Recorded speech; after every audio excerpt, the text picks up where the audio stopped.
The term Anthropocene is derived from the Greek words anthropos, meaning human, and scene, meaning new or recent epoch. It refers to the proposal that human activity has become so profound that it now rivals the great natural forces that have shaped Earth throughout its 4.5 billion year history.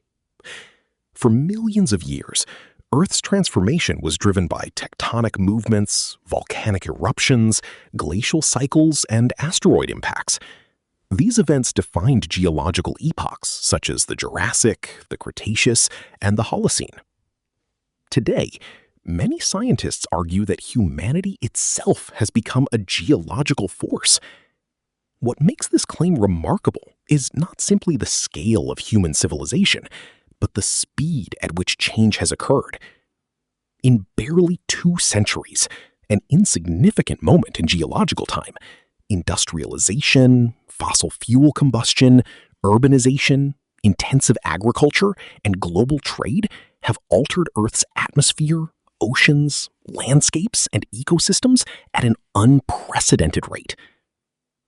The concentration of carbon dioxide in the atmosphere has risen dramatically since the Industrial Revolution, contributing to global warming and climate instability.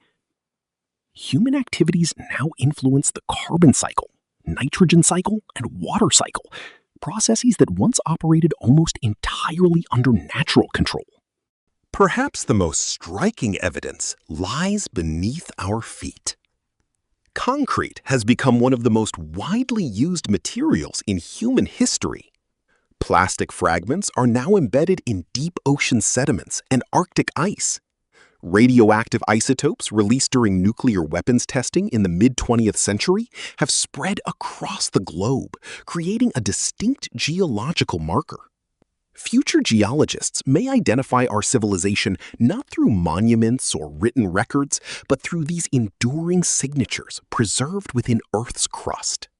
Yet, the Anthropocene is more than an environmental concept. It challenges one of humanity's oldest assumptions, that humans exist outside or above nature.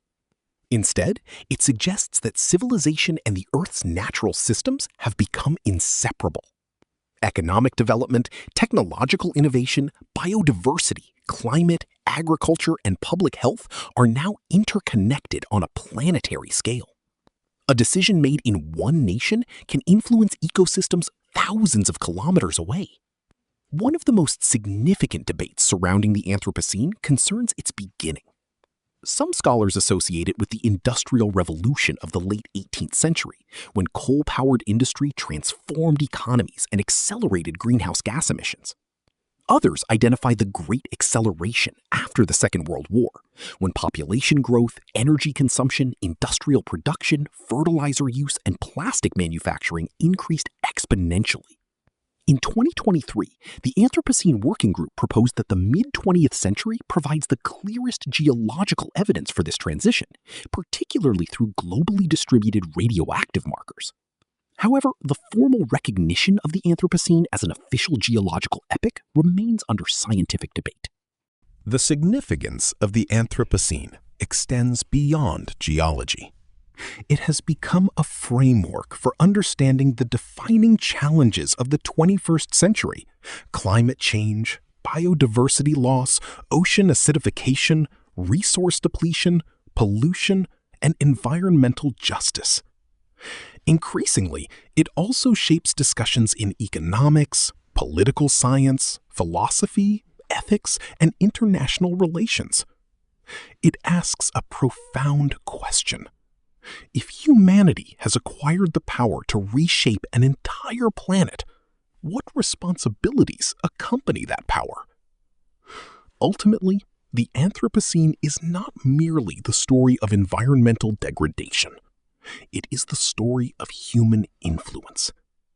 Never before has a single species possessed the ability to alter atmospheric chemistry, redirect rivers, transform landscapes, and influence the evolutionary future of countless other organisms.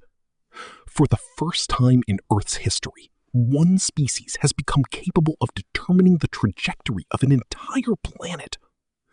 Whether the Anthropocene becomes remembered as an age of ecological collapse or an era of responsible stewardship depends not on geology, but on the choices humanity makes today. The Earth will continue to evolve. The question is whether our civilization evolves wisely enough to evolve with it.